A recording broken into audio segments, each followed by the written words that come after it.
Hi, I'm Cynthia. This is Saber Tree Healing. I'm so happy that you're ready to heal.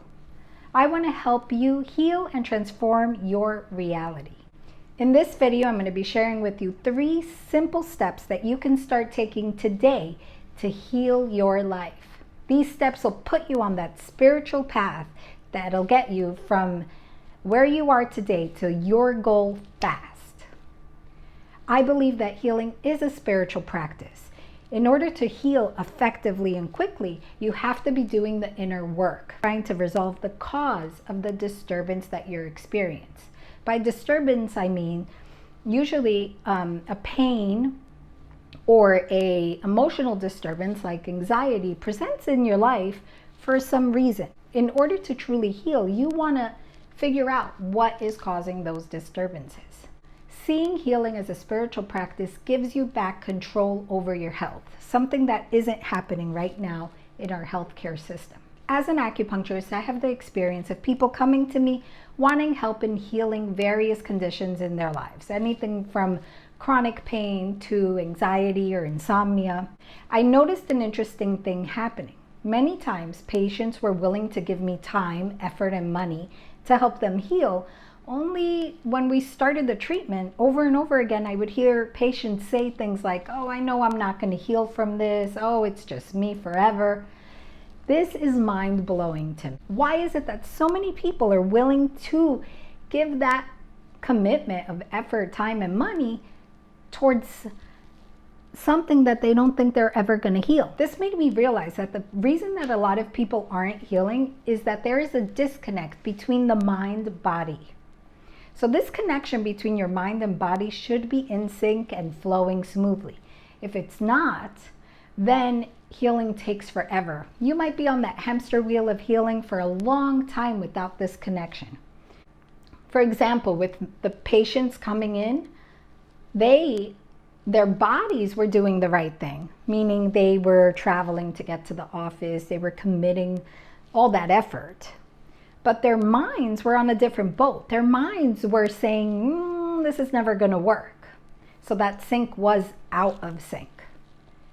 Another example of this is with weight loss. So we can all relate to this. There's many people who want to lose weight. Sometimes people spend the whole lifetime trying to lose weight. In that situation, their mind is on the right track. Their mind is thinking that they want the weight loss, but their bodies are on a different boat. Their bodies are still reaching for food and not, let's say, waking up early to do the workouts, right? Again, that mind-body connection, not in sync. As you're doing these steps, that connection is going to start building so that you can heal effectively. Make sure that you stick around till the end of the video so you get all 3 steps, because all 3 are necessary to build that connection. Once those 3 steps are working in our functional system in your life, you will see results in your healing. So here we go. Step 1, get clarity. You need awareness and clarity of your goal. Many times we are running on autopilot with so many things in our lives. We don't realize that we're leaving a lot up to randomness. I want you to make your healing purposeful. Because right now what's happening in society is that we're outsourcing our healing and our well-being to others. Usually we get some sort of disturbance, pain, or some emotional disturbance, and automatically we run to a doctor. They give us 15 minutes of their time, hand us a solution, and we're willing to trust that solution. I'm not saying that we shouldn't be visiting doctors, right? I love Western medicine. It has saved my life. But I want to put control back on the patient. I want you to be your own advocate towards your health. And in order to do this, we have to stop outsourcing our well-being. This is what I was talking about before when I said healing is a spiritual practice. If you're doing the work, the inner work, to truly heal, the medicine will come. And when I say medicine, I don't necessarily mean a pill, but it could be a pill, right? But healing and medicine can come in different ways. It could be you having a realization of something that needs to shift in your life. It could be having that conversation with a friend that was much needed. Healing and medicine come in different forms. And when you're on that inner journey and that spiritual path to healing, the medicine can come. So back to step 1. So in step 1, we want to stop outsourcing and we want to get clear about our goal. And how we do this is very simple. You're just going to sit down, take about 10 minutes or whatever it is that you need, and write down your goal. Get specific about it though. Write down what that goal is and then get details about what your life would look like if you already had accomplished the goal. For example, what would you be feeling every morning if you woke up without pain? What would a day feel like if you were the weight you wanted to be? What would your relationships feel like if you had your goal already? Would they be better? Would they be making you happier? So get in detail about what your goal will bring you. Many times our goals are just these fleeting thoughts in the back of our head that never lead to any action towards them. So that's why we want to get specific. We want to know where we're going in detail. Step 2. So this step is something I like to call zip it. What I want you to accomplish through zip it is to stop any sabotaging thoughts.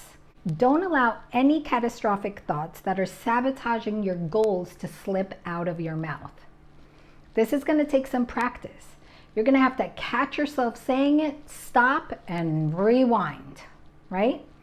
At first, you might see that they keep slipping out and you're like, God, you might realize how bad you've been talking to yourself all day. Be cautious of gossiping about yourself.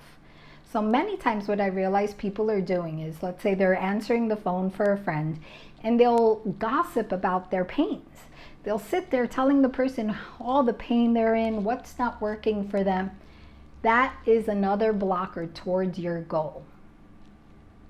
Your beautiful, wise temple of a body is constantly using its self-regulating mechanisms to bring you to balance and to heal and clear up any diseases that might be trying to enter your being.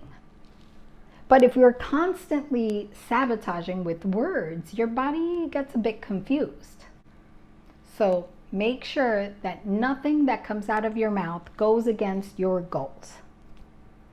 And that brings me to step 3, and that's repeated action. Whether you know it or not, you're constantly telling your body things to do and when to do them. You're telling it when to wake up. You're telling it when to have fun, when to rest. All these things are processes that began in your brain, that you're letting your body know what you want done and it's doing it. It's following through for you.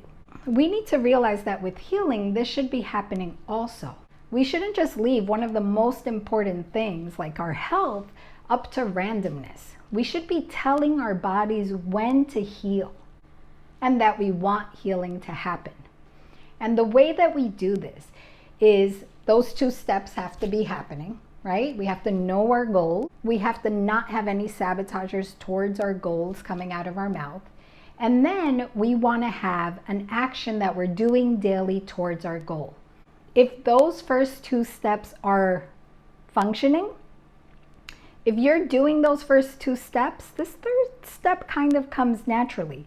All it takes is doing one small step towards your goal, and those 2 steps are going to cause a snowball effect. And before you know it, you're going to be doing more and more towards your goal.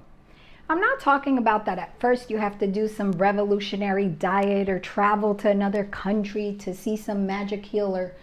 No, I'm talking about little steps, whatever you feel is right for you in the moment. If it's something big, then do it.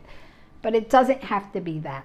It can be as simple as, if your goal is, let's say, weight loss, just don't have that one piece of something that shouldn't be in your diet. If your goal is healing, maybe go back to step number 1 and reanalyze that. Or do a meditation, or just any step towards your goal. These steps can be used not only for healing, they could also transform your life as far as career choices, relationship health, anything pretty much that you want to manifest in your reality. What we're doing with these 3 steps is we're reprogramming our brains to create the reality that we want. There's so much more that can be done to do this, but this is like 101 of how to begin to do this today. In future videos, I'm going to be sharing different systems, tools that you can put into place to heal, not only mental activities, but also some physical tools that you can use. But if you start today with these tools, it is the beginning of that brain reprogramming. So get to it. Those are the 3 steps that you can do today to start on that healing journey. All you have to do is decide, commit, and take action towards your healing.